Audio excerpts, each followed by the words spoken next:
मेरे 3 सवाल हैं। नंबर 1, जब भारत की सेना पाक अधिकृत कश्मीर पे कब्जा कर सकती थी, पाकिस्तान के 21 आतंकवादी ठिकानों को तबाह और बर्बाद कर सकती थी, आतंकवादियों का पूरी तरीके से सफाया कर सकती थी, बलूचिस्तान को पाकिस्तान के नक्शे से मिटा सकती थी, अलग कर सकती थी, ऐसे समय में आपने ट्रंप के कहने पे सीज फायर की घोषणा क्यों की?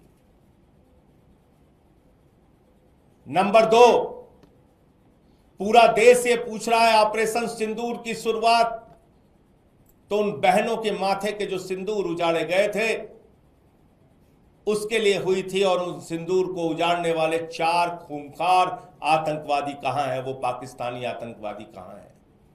उनको मौत के घाट कब उतारा जाएगा? नंबर 3, कल जो बात ट्रंप ने कही आपके संबोधन से पहले, यह बताया कि दोनों देशों को व्यापार बंद करने की धमकी देकर उसने सीज फायर करा दिया। अब एक एक हिंदुस्तानी जानता है अमेरिका का पाकिस्तान के साथ जो खाने के लिए मोहताज है उसके साथ कौन सा व्यापार होगा? कौन सा व्यापार होगा ट्रंप का पाकिस्तान के साथ? व्यापार तो हिंदुस्तान के साथ है उनका, लाखों करोड़ का व्यापार है। तो क्या आपको व्यापार की धमकी से सीज फायर करने के लिए उन्होंने मजबूर किया, दबाव डाला आपके ऊपर? नंबर 4, ट्रंप कह रहा है पाकिस्तान महान देश है, शक्तिशाली देश है, इसका खंडन कीजिए। आप खुलेआम कहिए पाकिस्तान आतंकवादी देश है। बुलाइए संसद का सत्र, हम सब मिलकर पास करेंगे, पाकिस्तान को आतंकवादी देश घोषित करेंगे। शुरुआत कीजिए इस बात की। जहां पे आतंकवादियों के अड्डे हैं, जहां पे आतंकवादी संगठन संचालित होते हैं, बोलिए इस बात को। नंबर 5, प्रधानमंत्री जी, आपने कहा वो आतंकवादी घटनाओं को आगे अंजाम नहीं देगा, ऐसा पाकिस्तान ने आपसे कहा। वो कोई सैन्य दुस्साहस नहीं दिखाएगा, ऐसा पाकिस्तान ने आपसे कहा। तो मैं आपसे ये पूछना चाहता हूं, जरा इसका जवाब दीजिए।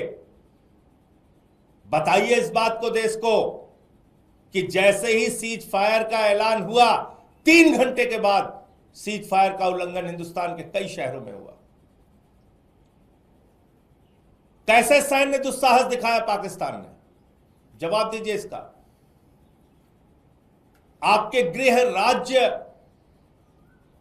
गुजरात के कच्छ में हमला हुआ और वहां के गृह मंत्री को आकर मीटिंग लेनी पड़ी आपातकाल में। उमर अब्दुल्ला जी का ट्वीट आया कि सीज फायर का उल्लंघन हो रहा है, और कल जैसे ही आपने अपना भाषण खत्म किया, मोदी जी, आप भाषण देने के एक्सपर्ट हैं, ये मैं जानता हूं, पूरा देश पूरी दुनिया जानती है।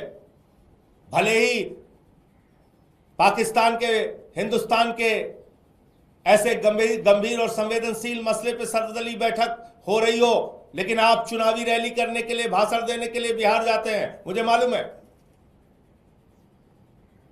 मुझे मालूम है आप केरल में समारोह को संबोधित करने जाते हैं, आंध्र प्रदेश में समारोह को संबोधित करने जाते हैं। मुझे पता है आप सर्वदलीय बैठक से गायब रहते हैं, लेकिन मुंबई के फिल्मी सितारों को संबोधित करने के लिए जाते हैं और भाषण आप अच्छा दे लेते हैं। कल जैसे ही आपने अपना भाषण खत्म किया, जैसे ही आपका भाषण खत्म हुआ, तुरंत उसके बाद पाकिस्तान ने फिर से सीज फायर का उल्लंघन किया। अमृतसर में जो इंडिगो की फ्लाइट उतरनी थी वो नहीं उतर पाई, ब्लैकआउट हो गया वो।